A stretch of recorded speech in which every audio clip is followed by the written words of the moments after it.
Hello, this is your host Akhil Navluri, and welcome to the very brand new episode of the TechOSpace podcast series. In this podcast episode, we are going all the way to Munich to collaborate with one of the most eminent and prominent industry leaders of the IT space and IoT space, Mr. Peter Klement, who happens to be the founder and the managing director of INOVIA Solutions. So, Peter, it gives me an absolute honor to welcome you to this podcast initiative of mine. So, Peter, how are you doing? And I mean, for our listeners, how would you like to, narrate the situation, or let's say the weather or the summer conditions of Munich, Germany at the moment? Yeah, okay. Great to talk to you, and thanks for the invite to your podcast. Great to be here with all the other guys who are listening in. Yeah, and so yeah, from a weather perspective, that's a good question. I mean, we are in the middle of the summer. Yeah, as you know, I lived for 9 years in Australia, so I appreciate that you are going through the winter right now, and why it's sunny in the morning for me, it's dark, and for you in down under. Yeah, but. Yeah, I think we had a pretty mixed summer, as you would expect probably from a German summer compared to other countries around the world. Right. I mean, I've not visited Germany, but what people say is like, the winter that you're experiencing in Australia is nothing as compared to the winter that people experience in Europe. So I think that's a debatable point, if I can just try to, mention it out. Yeah, so I think my experience in Australia is obviously that the buildings are usually made more for summer and not for winter. Yeah, so if you don't have an air conditioner that also provides you some heat during the winter, it's a little bit challenging. While in Germany, essentially everywhere you have central heating, yeah.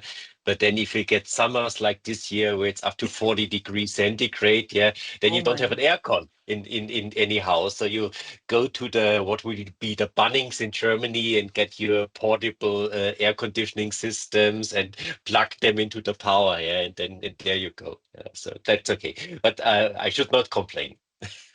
I know. Everyone has their own challenges, but yeah, that's how it is. All right, then, Peter. So at the stroke of this hour, which is 6:05 p.m. Melbourne time, let's kick off with the podcast episode. All right. All right. So, Peter, to begin with. So, Peter, tell me about your, very few years, or let's say, tell me about your initial years of your career and how would you like to, describe it to our listeners?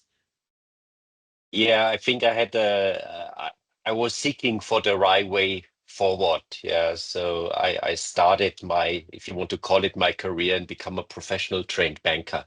Yeah. And while I was working in a bank, I discovered computers, and I think after some discussions with people in the bank, I understood that computers and technology will transform the banking industry and many other industries as well. So instead of studying economics, that probably would be preferred by the bank I was working for, I studied computer science and got into IT. And then the first couple of years, I was working as a software developer, worked in a little bit into the IT infrastructure space, was always chasing new technology and new opportunities in the market. And then after being down in the technology weeds for a couple of years, I essentially went into consulting with a focus initially on architecture, business process management, and project management. And that's what I spent the first couple of years, mainly working with customers as a classical advisory consultant, management consulting style, or then in projects with customers. All right. So you just gave me an example that, when you were working in a bank, you just came across computers. So when you saw the computers, what was your immediate reaction to that? Like, how did you, react Yeah, to it? Like, oh wow, yeah. this is the future. Like, what was the thing like that then? Yeah, I think I think it's always a matter what personality you have. So I got curious. Yeah, that was my initial reaction. I just wanted to see what is it and what can you do. Then interesting when you talk to people who were working in the bank for 10, 20, 30 years, yeah, they look sometimes very different. Yeah, they for them that was something new, and they see that they needed to change the way that they work every day. And actually, because they saw what a computer was able to do much faster than they were doing, there were, as always, these angst essentially around losing your work. like we have today, maybe in the AI space. Yes, I think as technologies come and go, I think it's always the same kind of fear that's instilled in people that they lose their job. Uh, but for me personally, I found it just interesting, and I saw it opportunity to be in the on the forefront of technology, and that was, I think, if you look at my not only early career, so throughout career, I always love to be at the leading, sometimes even bleeding edge of technology and see how it impacts the different businesses, and Right. where the value is and also the risk of technologies. Totally understand that point. So I'm pretty much I mean interested to know this. Like before computer actually came into the banking sector, like before that, how did the the bankers or let's say the banking sector usually work with? Like how were the transactions handled? Like how did things go about then? Yeah, so I think it depends obviously on the specific task, but there was a lot of manual stuff happening at the bank. Yeah, I think if you look at the classical uh, cash register, yeah, that was very much a mechanical system from a technology perspective. So there was some technology involved, but it was more mechanical, electronical, and not so much digital. Yeah. And obviously, if you wanted to distribute information to many people, yeah, you were just sitting at a copy machine and making copies and then putting it into a different envelope and send it out through internal mail to all kind of different departments. Yeah, so Right. the information flow to distribute information costed a lot of time. Yeah, and and that's, I think, is what digital changed for the good or for the worse. Yeah, today we are talking more about the information I overflow know. and how to handle this much information. I mean, to talk about the digital and manual work, probably, Peter, it's going to be another podcast, probably in the future, if we ever Mm. collaborate for the part two of this. Yeah, yeah.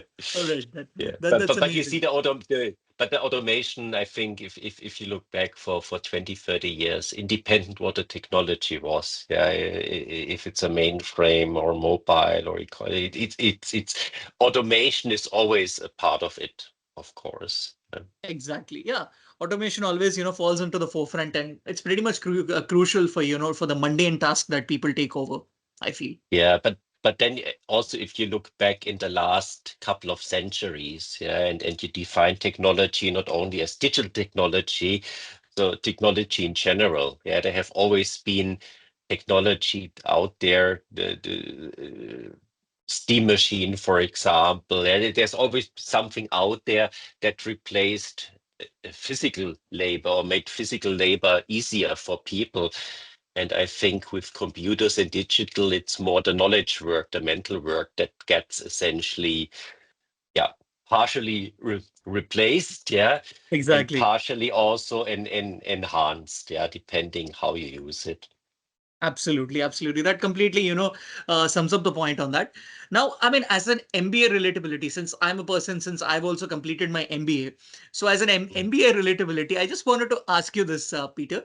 Like, why did you take up the MBA program when you had, 15 years of experience in the IT industry, like IT industry to, to the management side? How was that journey like? Yeah, so that's right.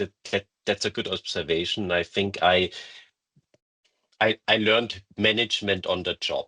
Yeah, and but I thought not only that I did not have the necessary foundation, yeah, from an educational perspective, but I thought that I'm missing something because if you're working in a specific organization in management, there are certain processes and whatever that's how management works in this organization. Yeah.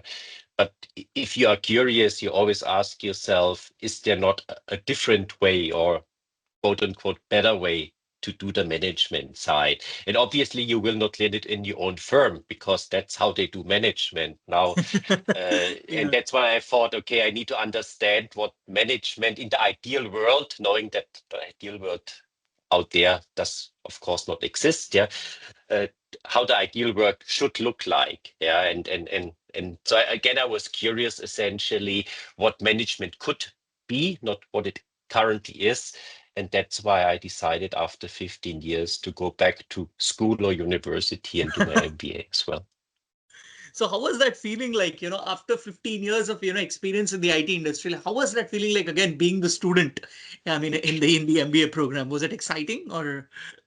Yeah, it was exciting and very tiring as well. Yeah, I mean, back then I had family, I had two small kids. Yeah, and I think it was the first time in my life when at around 7 o'clock in the morning I took the bus from home to the university campus, and I have two hands, obviously. In one hand I had a case study to read, in the other hand I had a Red Bull. Yeah, at 7 o'clock in the morning, and that describes it pretty much. Yeah. Oh my God, that I think that was an intense work then. So case studies on, different project management or like how was it? Like what was the domain that you were completely focused on in MBA? I mean, like most programs, there's let's call it again, a foundational layer. Yeah, so that's the usual stuff that you get in a standard 2 years MBA program. I did a 1 year kind of executive MBA. All So right. in the first and the first year of a regular MBA program was condensed in 3 months during the summer when the campus was empty. Okay. So that was all the usual financial accounting, microeconomics, and marketing basics, and all this kind of stuff. And then then the rest of the study was focusing on innovation and global leadership. Yeah, so there was not a much focus on let's say, so much what. Yeah, you started with what a general manager would do in the company, so understand how a company works in the financials and everything. But then the focus was more on innovation and global leadership. And I think that was good for me because, as I mentioned before, I was always curious what's happening in the technology field. So that goes to the innovation. So Right. you learned a lot about innovation. Yeah, Clay Christian, disruptive innovation, and all these kind of things, and technology strategies, and also global leadership. Yeah, because I moved already away from Germany. We plan to move into other countries for personal and family reasons. So I also saw that companies, specifically the big companies, they are globally distributed. And even if one small and medium-sized German manufacturer is in Germany, he is still part of a global supply chain. Yeah.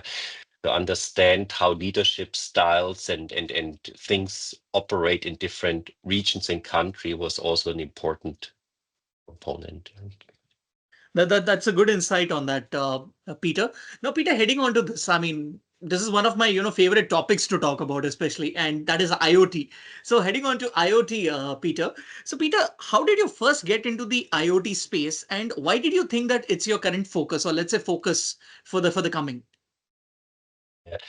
So it's kind of serendipity. So it was just a coincidence because I signed up for a 2 years contract from a logistics provider in Australia, specifically in Sydney.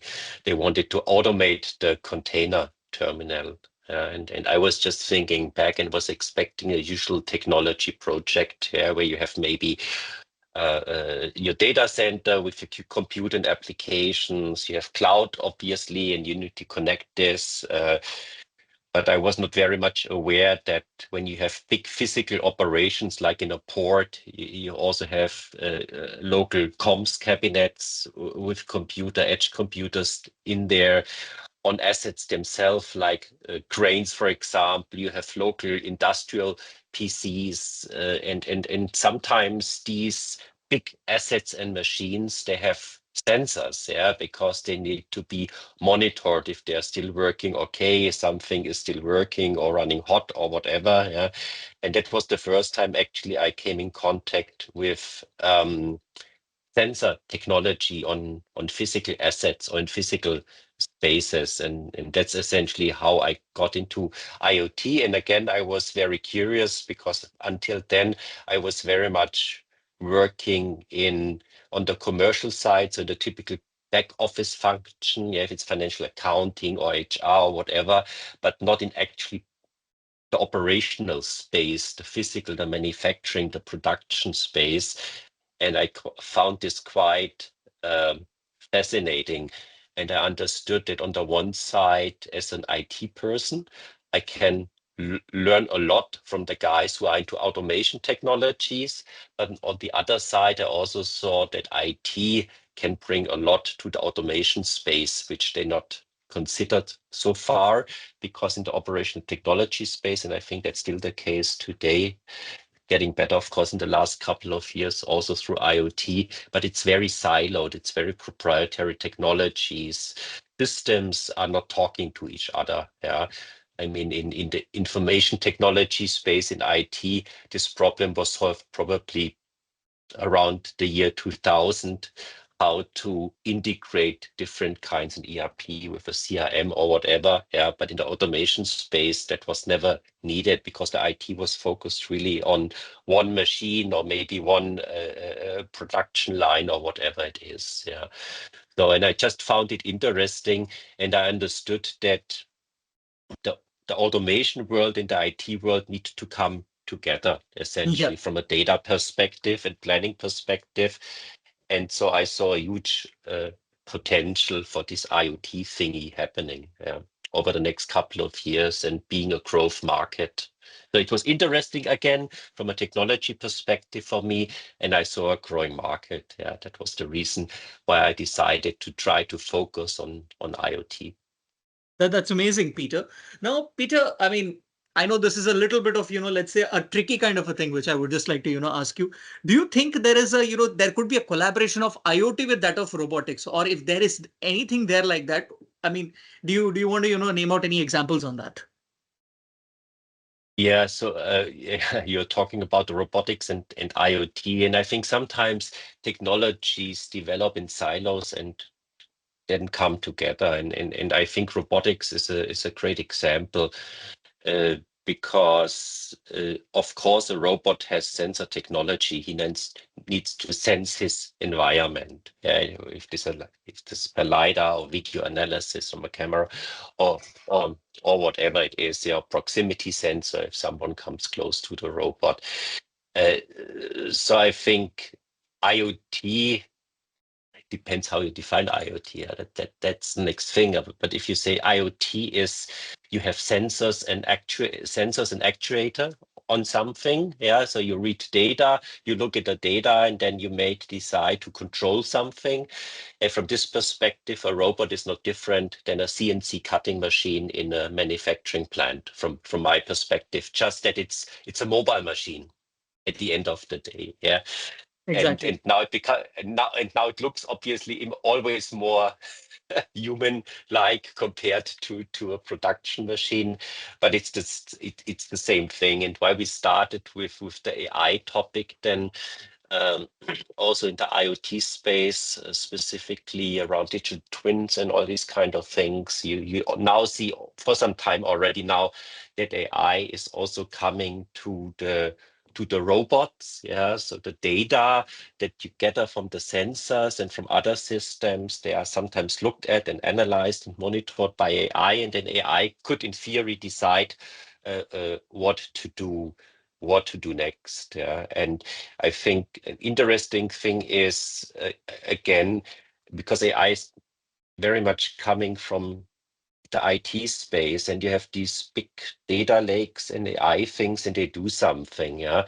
But in the physical world, you have discrete physical objects like a robot, yeah, and so because robots are also there to support or partially replace humans, I think this concept of agentic AI and AI agents is a good fit for robots again, yeah, because it takes this big chunk of AI and says, okay, it needs to be smaller. Yeah, it needs to be not one AI system that does everything, but have smaller AI systems which are focused on specific tasks in form of AI agents.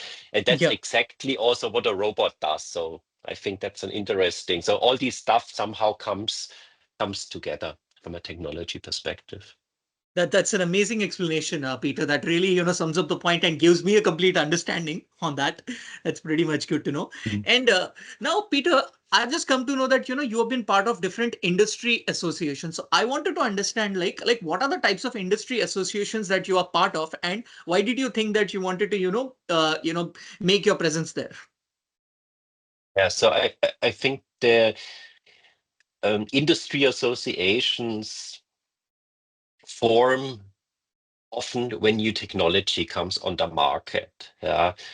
And of course, because technology vendors want to sell products and services, they are usually the organizations who found these industry organizations. Again, because you were talking about of IoT on a global scale, the Industrial Internet Consortium was certainly the the first and also the most comprehensive industry association around industrial IoT, not so much in the consumer space, industrial IoT. And so I think for me personally, industry associations are just a great way to meet like-minded people. Yeah. And because it's an emerging it's emerging space and emerging technology, uh, people and organizations just don't know. Yeah, maybe some people know who work in the research labs. Yeah, but out there in the field, in the industry, people are still learning and how these technologies that come from an R&D perspective can then deployed in industries and actually applications. Yeah. And so I think it's just going out there and finding like-minded people. And for me, there are always two kinds of industry association that are interesting for me. One is obviously those who are dominated by the technology vendors, yeah, because that's where the innovation from a product and services perspective happens. But there is a other bunch of industry association who have been around for a long time and will be around for a long time. They look more on specific business functions or specific industries, and that's where the technology users usually hang out. Yeah. And that's interesting because you also understand the problems and the opportunity that these organizations have, the technology users. And I know from my engagement in the Industrial Internet Consortium, it's really, really hard to convince technology users to become part of an industry association that's driven by technology vendors, because they feel that it's just a platform for the sales vendor to sell their products and technologies. Yeah. And that's why they avoid and usually have their own industry association. So what I found out is probably the best thing is to leave those to the business and the IT, yeah, like in organizations, in kind of their Yeah. organizational silos, but then work how they can collaborate, yeah, and not put them in one organizational unit industry association. And that's interesting because one industry association is a kind of network of organizations and individuals, but sometimes to solve specific problems or shape the market, these organizations, these networks need to work together. So you need essentially a kind of network of networks to drive a topic forward from a business and from a technology perspective. That's amazing, Peter. Now, Peter, suppose you face a rejection from such people that they don't want to be part of the industry association. So, in such a way, how do you convince them? Like, what is the last resort that you give out to them? Okay, like what are the strategies taken by you? Yeah, no, I can let me give you a very specific example. Yeah. So in the Industrial Internet Consortium, I was creating and leading the mining task group. Yeah, so there were certain groups focused on technology and certain groups focused on industry. Yeah, and there is worldwide a big industry association called the Global Mining Guidelines Groups, where all the big miners hang out essentially together. Yeah, Okay. and and and so through some context from a working perspective, also in the mining industry in Australia, from a technology perspective, I talked to the guys from a management perspective in the Global Mining Guideline Group and said, so,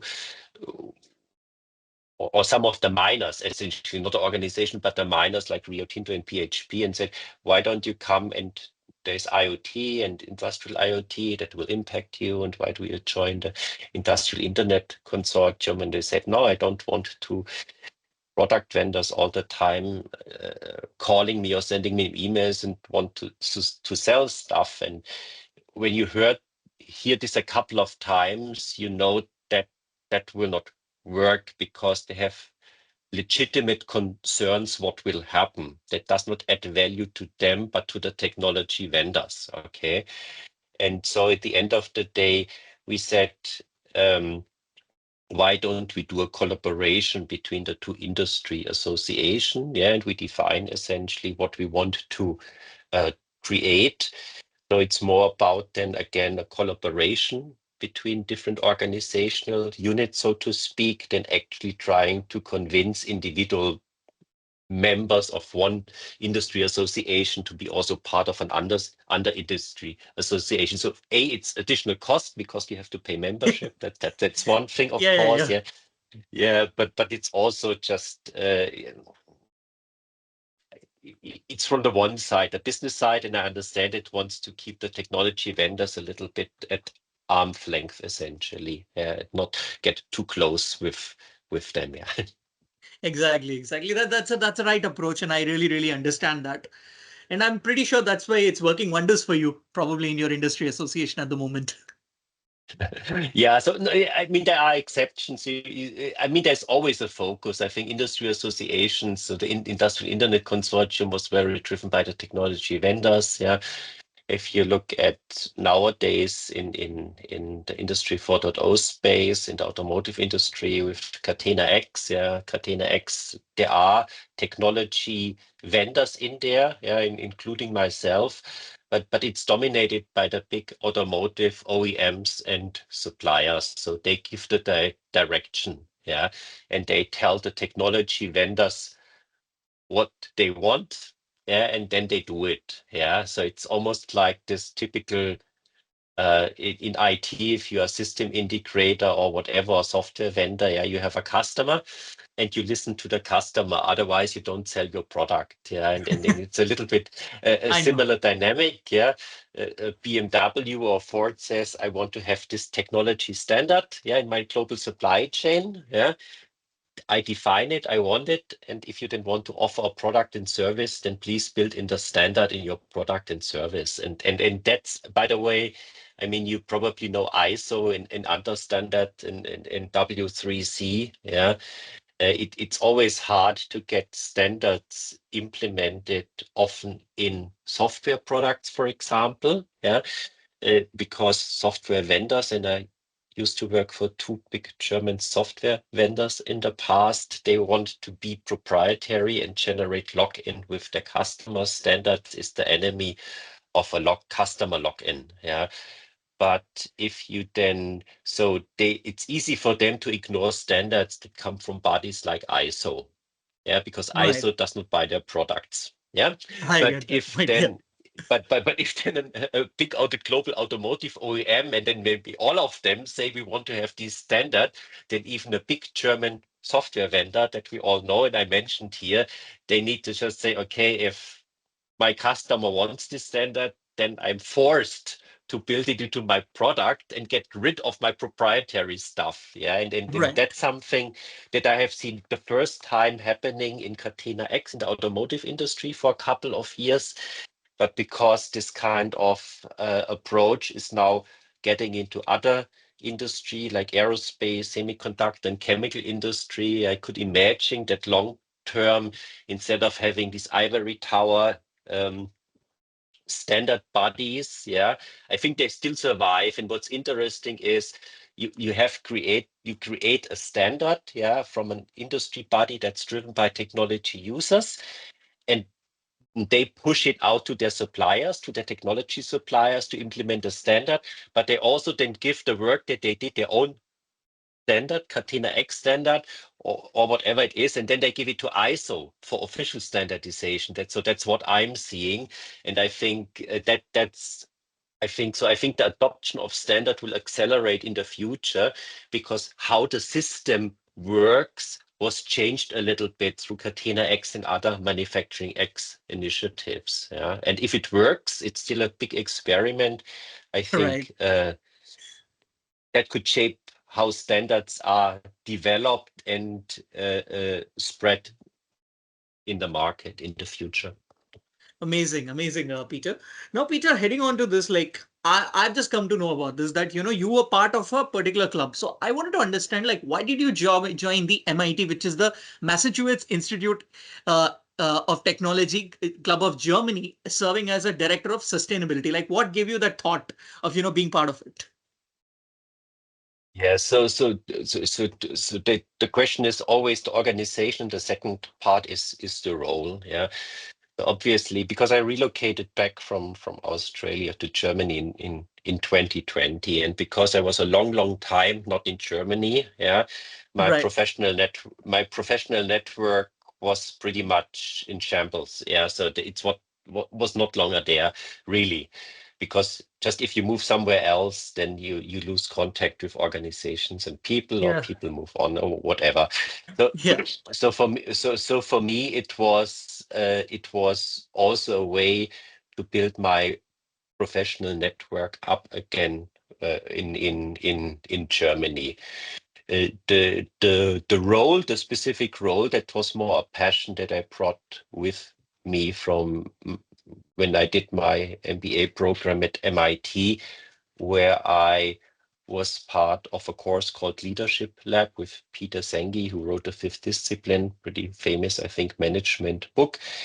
And we did essentially an e-waste project in Brazil, which had also a social component to it. Yeah, Okay. so people in the shanty towns on the street who then can assemble electronic waste that people just throw out and lie around, and then bring it to a certain recycling center and get some money for it. And then you can also train people to essentially take apart mobile phones or computer and sort it by material, and then it goes into the different recycling streams. So that was a very interesting project, and that's why I saw how the, the the environmental side and the social side and the business side can come together, because that's what sustainability is. You say sustainability and everyone thinks about environment immediately. Yeah, planting trees, CO2 footprint, and that's all true. That's all true. Yes, But if you look absolutely. at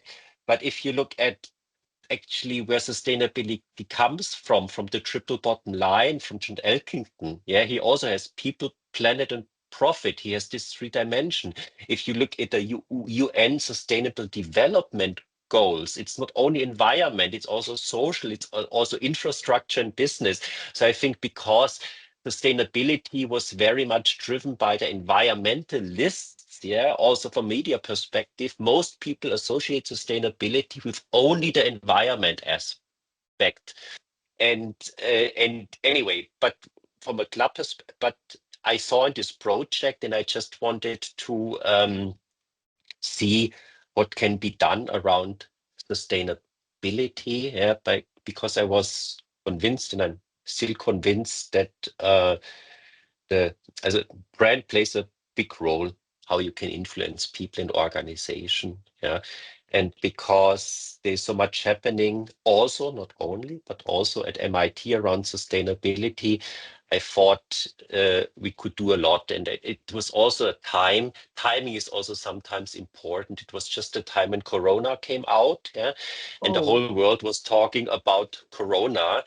And before Corona, end of 2019, there was a lot of discussion around CO2 emission and Paris Climate Agreement, and suddenly it disappeared for good reasons. Yeah. yeah, And yeah. then and then we said, okay, MIT, Harvard, that's also good Boston ecosystem from a health perspective. So the club could do events, virtual events. Of course, it was Corona on health related topic. But I said, sustainability from an environmental perspective just fell off the grid, off the cliff, essentially. So why don't we just continue creating awareness and education around sustainability as a whole? And that's why I took on this role. That's amazing. I mean, I'm pretty much inspired by the fact that, yeah, I mean, what got you into this particular role. Now, you just were mentioning that you've been to Brazil. So how were the challenges back then, being part of, a project in Brazil? Like, were there any kind of compliance issues or any kind of restrictions with respect to the sustainability there? No, I think there was not there was no restriction. I think to be fair, the project was inside the university. Yeah, there's the University of São Paulo, and there are no there are certainly restrictions from a safety perspective. Yeah, around the workplace, there are certainly no restriction around minimal wage that you have, for example, in Germany.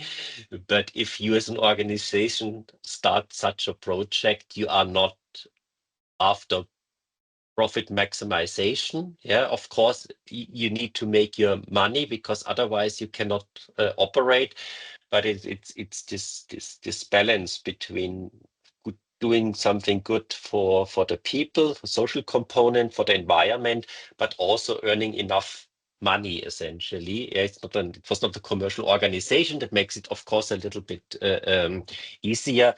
But besides the normal legal requirements that you have, there was no issues at all from a project perspective. Yeah. Mostly whenever we are part of any project or if you go to any country, major thing is safety that comes into the picture. So, Mm. I mean, safety is the thing that, actually catches, takes us by chance. But I feel, you had that safety measures and you were part of University of Sao Paulo there. So I think everything was pretty fine then. Yeah. So yeah, of course. Yeah. I mean, I mean, it depends on the country. So sometimes you have legal obligations as a company. Yeah, that's on paper. The second question is always then, so you can do this because you want to do this. Yeah, you can fulfill your safety obligations because you want to do it. Yeah, for your own Exactly. sake or for your employees. But there are some countries that where there is something on paper which is even legal, but it's not enforced by the government. And that's the challenging piece because as a government, you don't enforce the stuff, then people just ignore it if they can because they can make more money. Yeah, Exactly. to be honest. Yeah. And so I mean what we did there as a project perspective, I think would be hard to replicate in a commercial entity in Brazil. Yeah, at least Got it. back then, 2009. Yeah. All right, all right. That's good to know, Peter. Now, Peter, I just want to ask you, like, there are three aspects. So we talk Mm. about the digital twins, then we talk about the data space and the digital passport. So how do you, fit these three together? So that's yeah. Where do you start? So we came from IoT. Yeah. So let's start with digital twins because we mentioned it already. Yeah. So digital twin is obviously there to represent a physical object, a machine, for example, and has data. And the data can come from sensors, of course, that are at the machine, can come from business system, an ERP system where you have information, a maintenance system for maintenance schedule, where you work order. So you just collect all this data from different data sources around the machine. And then you have hopefully some AI capabilities to do monitoring and analysis, predictive maintenance, and so on and so forth. So that's all good. Yeah. So you use it inside your company. Yeah, and you can forget about digital product passports and data spaces if you want to keep this data only in your company. Yeah, but you are producing a product with this machine where you have the digital twin and you ship the product to your customer. Yeah, for example, Bosch does a braking system, ships it to Mercedes, for example.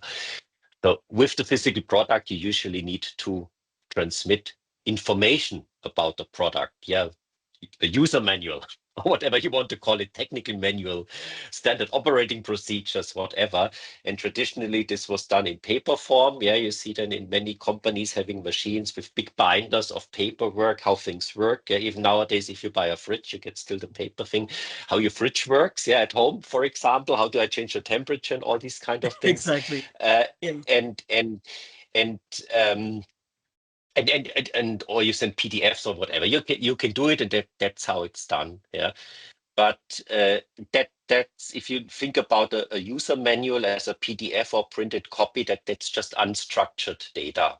Yeah, and if something changes from the description from a product perspective for whatever reasons, you need to send out a new document, and the document needs to be replaced. And then you need to see, are there any other processes or systems where I need to change something because my product description has changed. And so this concept came up of a digital product passport, which is a standardized data structure where you just transmit data about your physical product in a standardized format.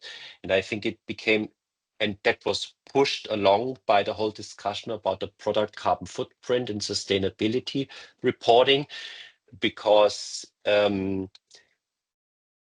you need to report not only the CO2 footprint that are you generating in your production, you need also to report the footprint that's generated in your supply chain. So how do you know how much CO2 was emitted during the production of the braking system or component of the braking system from your supplier? Uh, so this way you can essentially pass on information in a standardized format, yeah, including CO2 data along the supply chain. And for you, essentially, as something who produce something, you need to give this information to your customer anyway. So the data from the digital twin needs Yeah. to flow into the digital product passport. Uh, Exactly. and then the question is, how do you send the data? Yeah, you have the format. Yeah, you have a PDF, like a PDF, a standardized format. But how do you send it? Yeah, you can send it via email or on a USB stick or whatever. In fact, is organizations that supply chain, they have this point-to-point integration. So if I have 100 suppliers and 10 customers, I have 110 integrations where I exchange product information. And every one of these integration points could be different because there are different systems on each side. So I need to have an individual customized integration. And that costs money, of course, and is complex. So the data space is a kind of construct where you can exchange data with other organizations in a standardized way, not only from a data format perspective, product carbon footprint, for example, but also you integrate yourself not with 110 different organizations, you integrate yourself only once Yep. into the data space. And then essentially the information, and then you say where the information goes into the data space, and then it reaches its recipients in a standardized way, which means instead of having 110 integrations, you only need one integration. And for everyone who thinks a moment about it, how complex integrations are nowadays in organizations and in the supply chain, you know what this means. I don't need to tell the guys who are listening what this means from a reduction of complexity and cost perspective, but also being faster to do something new. I remember once upon a time, I was working for a big telco in Germany. And when a competitor brought out a new product, the guys from a product management perspective, remember it's a digital product, yeah, um, they were able within a couple of weeks to design a competitive product that's even better. Okay. But because you need to implement this idea also in the digital infrastructure, but it took them 9 months to make the changes in the infrastructure. So Oh until you my. get the product Yeah. on the market, it's almost a year. Yeah, and Exactly. two and most of the time is spent because you need to change 20 different systems or whatever. Oh. And if you think about, if you have a new business model or whatever that depends on digital technology and data exchange, and you can essentially do it like this. Yeah, from an integration perspective, that's a competitive advantage for sure. Yeah. All right. So in the starting, you were just mentioning that, sensors, like how is the data collected? I mean, through sensors in IoT. So I Mm. wanted to know, like, what are the, I mean, how is the data getting collected in the Excel sheet or let's say in the spreadsheets? Like my listeners would be very keen to know about it when it comes from the IoT perspective. So, You mean how the data gets from the sensor into an Excel sheet? yeah. Yeah. So I mean, there are. I mean, I think most organizations have an IoT platform, and to be honest, all the major cloud platform vendors, they have also some um, IoT capability. Yeah, so usually the data comes from the sensor into a platform where it's stored in a database. Yeah, and then you can have a small little program. Some of the platforms, they offer this already ready to go as a software component that just takes the data out of the database and essentially uh, puts it in an Excel sheet and then sends the Excel sheet to an email address or put it on a Right. FTP server or provide it as a download. Yeah, so All I think that's pretty easy. But honestly, I would not do this right. because last time I checked, I think Excel has 64,000 rows, and I think then it's gone. So there's a limit how much rows you can have in an Excel sheet. But if you have sensor data with every second giving a lot of things, yeah, I don't think that I think you need a lot of Excel sheets essentially, and all the time creating Excel sheets because the data amount is so huge. You cannot put this into an Excel sheet. Yeah, so I would never do And this. Yeah, but in theory it's possible, but you will get probably a big folder of hundreds exactly. and thousands of Excel sheets, and then ask myself, so what's the benefit of doing this? I know, I know. That completely, straightly, gives me an idea on that. Yeah. So now I just wanted to understand, like heading on to the AI space now. So I wanted to understand this, Peter, from your end. Why do you think that, ignoring or let's say ignoring AI in the data space is a big trend right now?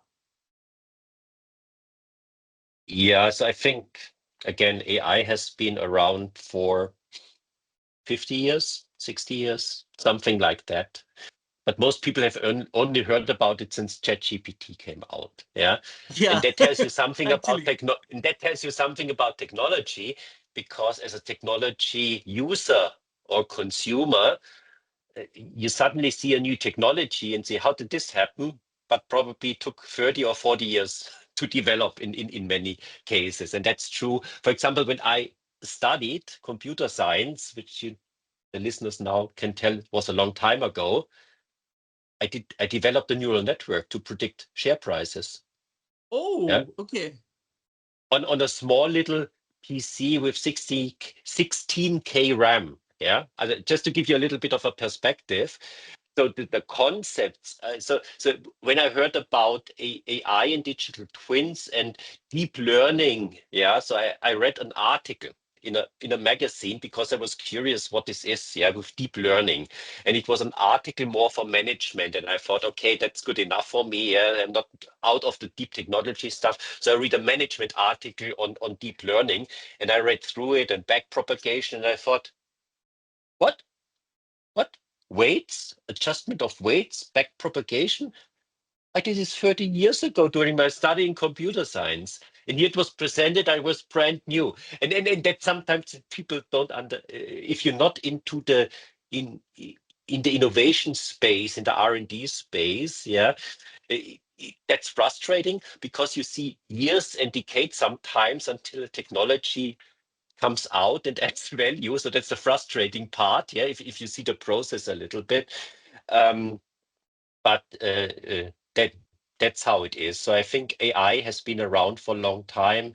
Again, the computers, the algorithms, and the amount of data. Now come to the data. It's just a way to. I mean, you can take all the data, the sensor data, and the data whatever in nice dashboards and whatever, and a human being sits in front of this huge amount of data and tries to analyze it and make meaning what it means. But our human brain is just limited, period. Hmm. Yeah. Especially for huge amounts of data that's, I mean, maybe there are one or two people in the world who can do this, but we're talking about the us, yeah, the average Joe, I say. And so I think AI is just an extension of our brain. What we cannot analyze and monitor, we Yeah. use AI for it. Yeah. Exactly. That's an amazing point. So I mean, the moment you told me you created a neural network, or let's say you worked on, I mean, what do I say that on share properties, I was literally spellbound by that, Peter. Trust me. I mean, it's not at all a joke. I mean, I was like, wow, how did you do that? And during that time when there was limited resources, like, I mean, what gave you the thought to, create such kind of an AI agent back then? No, it was not my fault. Yeah, and to be very clear, yeah, like the first IoT project, I was not looking for an IoT project, and I was not looking for developing a neural network. It was just a professor at a university who said, okay, there is this AI thingy going on for many, many decades, and there you have nowadays a tiny computer from a capacity perspective. There you have your programming language. It was back then Pascal. Yeah. Uh, Many people don't even remember what kind of programming language because it disappeared from the face of the earth. Yeah. It was a Exactly. very nice, elegant, object-oriented programming language. Yeah. Not real time like C++ or whatever. And he said, so here here are the books. Yeah. Read the theory how neural networks work from a perspective with layers and weights and backpropagation. And then you just program it in a simple programming language and you generate some data, so you train the model, and then half of the data you use for training the model. And then when it's trained and the weights are adjusted, then you throw in the other half and you see how accurate it is based on data in the past, of course, because you need always to have the actual values and you can compare what's predictive if that's correct. And I mean, back then we had an accuracy of somewhere 55, 60%, which is a joke because nowadays people want to have something 90+%. But honestly, Exactly. Yeah, yeah.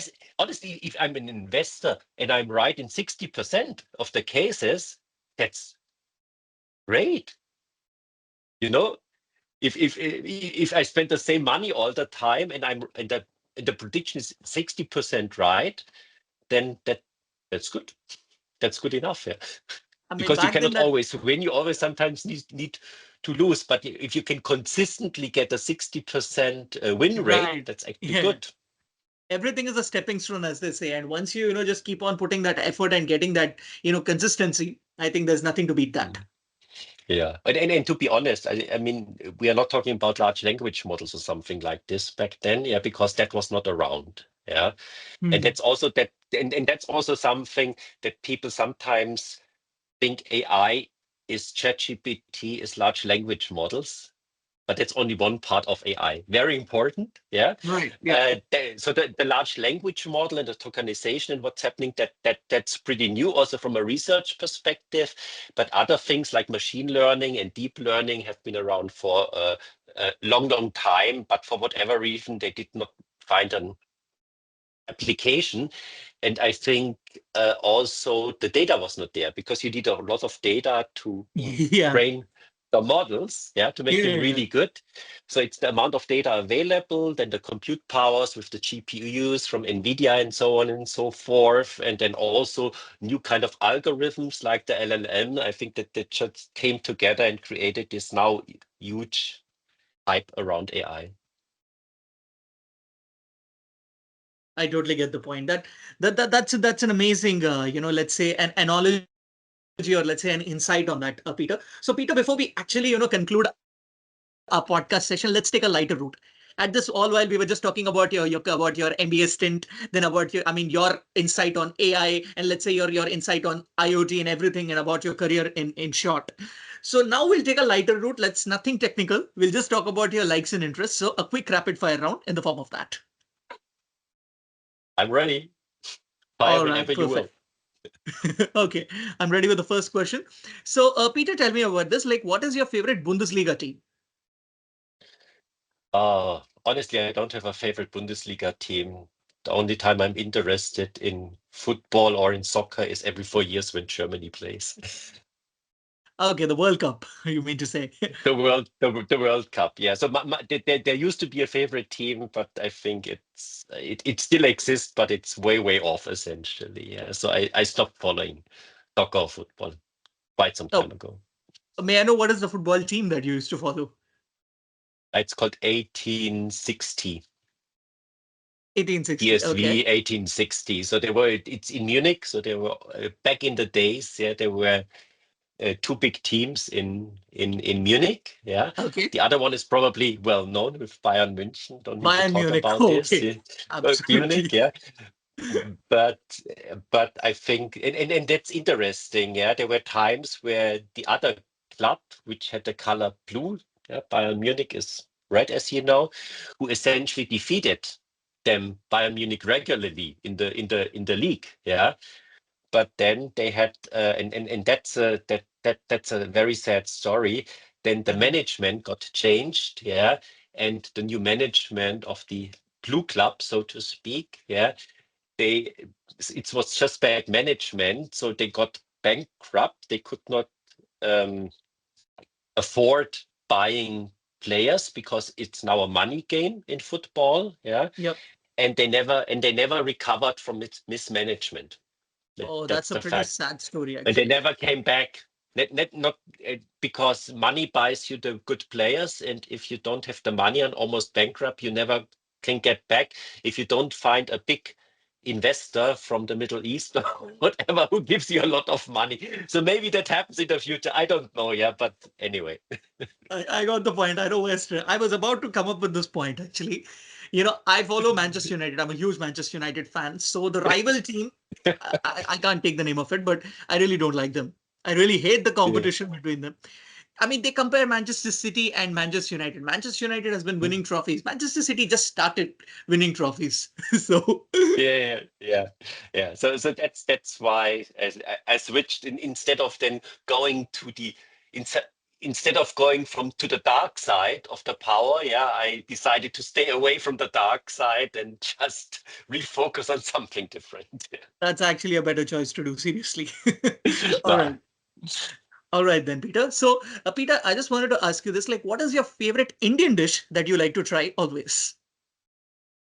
Mango lassi. Mango lassi. Okay. That's a Yeah. pretty interesting choice. Yeah, you mean from an eating perspective, then it's tandoori chicken. Yeah, that's a classic probably. Yeah.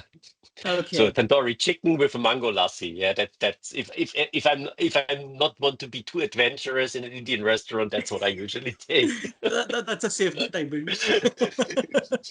Perfect, perfect. So, Peter, since you're German, so I just wanted to ask you, like, what is that German phrase that you would want my listeners to be aware of? Let's say a German saying or a German quote, like which you would like to, tell about. You're talking about a specific word or a specific custom A, or a German saying, or let's say a German phrase. phrase Achtung. Okay, and what does that translate to? Achtung would mean watch out. Yeah. Okay, Aktun Yeah. means watch out. Yeah. Right. So people sometimes say this if there is something that could hurt you. Yeah. For example, there's something in the way or something in your way that you are aware that something is coming. Yeah. But the funny thing it's also a phrase that's very much used in the military, for example. Yeah. It's just to Oh, be aware. Yeah. Um, okay. So it's that Aktun. something That's is that's happening. Yeah. that's a very good Achtung. phrase. All right, perfect. So, Peter, you stayed a lot of time in Australia. So, what is that thing that you love the most about Australia? The beach The without beach. the yeah but not yeah the beach. Yeah, so I'm not talking about the water because there are too many blue bottles and sharks in the water for me. Yeah. I know, I know. I totally get that. I don't even go Yeah. inside that because I'm pretty much scared on.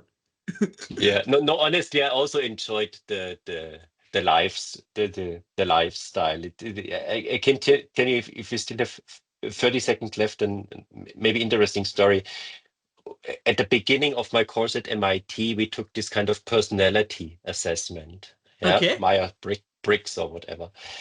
Uh, And the outcome of my was I'm more a lifestyle person. And I said, you guys are crazy. I'm a German. I'm not a lifestyle person. Yeah. But then when I came to Australia, I really enjoyed it. So I said, oh, maybe that was not, yeah, maybe that was just correct. Yeah. It was just not part of my environment that I was living. yeah, That, yeah, yeah. yeah, yeah, yeah. Anyway, yeah. That completely makes sense. Now, yeah. So the next question to you, like, what is that German movie that you would like to recommend me to watch? The German movie. In, Das Boot. That's both. Yeah, The Boat. Okay, Yeah, okay, it's based on a pretty famous German uh, novel. Yeah, okay. yeah. So I think it's also available in English. I even saw that they now Netflix made a series based on it, essentially. Yeah, Okay. which adds on. Yeah, so it's pretty heavy. It's not light. Yeah, it's a pretty heavy stuff essentially, but Yeah, it's yeah. I get the point. I get the point. Yeah. So the final question to you, Peter, before we actually wrap up. So, Peter, like, what is your favorite musical band of all time? Of all times. Oh my God. That as you can see, I'm really struggling at the moment. Okay. We are talking about a band, no? So that I need to go back and see what is the not about an artist, but a band specifically, Akhil, right? So I would say Electric Light Orchestra. Electric Live Orchestra. Okay. And Yeah. who's your favorite artist? Since you talked about artist, any German artist or Yeah. English artist? Yeah. What about a French artist? Anyone would do. Anyone would do. Jean-Michel Jarre. Okay. That's a pretty interesting choice. Probably I have to go, look into that now about that particular artist. He's an Amazing. old guy, really. He's much older than I am. It's been around for over Okay. 40 years. Yeah, it's one of these exceptional musicians like maybe Bruce Springsteen, yeah, who have been around not only for ages, but really shaped the the music industry. If you are into electronic music, by the way. So Yeah. Jean-Michel Jarre before the German band Kraftwerk. Yeah, I think that was the most influential factors. It's interesting because I also learned a couple of years ago that Kraftwerk, who was essentially the godfathers of electronic music, they influenced the techno scene. So the techno scene in Detroit in the US was Okay. essentially founded because they were looking at a German electronic band Kraftwerk as an inspiration, Oh, and I was not aware of this. Yeah. that's a pretty good backstory. Pretty interesting to know on that. Amazing, amazing, Peter. So yeah, Peter. Finally, thank you so much for taking time from your busy schedule and being part of my TechoSpace podcast initiative. It was really lovely having you and having a great conversation with you. Especially that's my favorite topic, as I earlier mentioned about IoT and You know, such good, beautiful insights you told about IoT, about your journey, then about your MBA stint. Since I'm also an MBA person myself, so I could connect a lot onto that, especially about the case studies and all. And it was a great conversation indeed. no, it was Akhil, and thank you very much for the opportunity. It was really lovely talking to you. Yeah, I especially enjoyed the questions in the last round. Yeah, that I was not expecting. Yeah, All right. thank you again. Yeah, I hope your listeners enjoyed. Definitely, definitely. They would definitely have a good time. So, listeners, on this note, this is your host, Akhil Lavluri, signing off. We would be back with another podcast episode with another eminent industry leader very soon. Till then, keep listening. Goodbye. Stay tuned. Thank you. Goodbye. Au revoir and danke.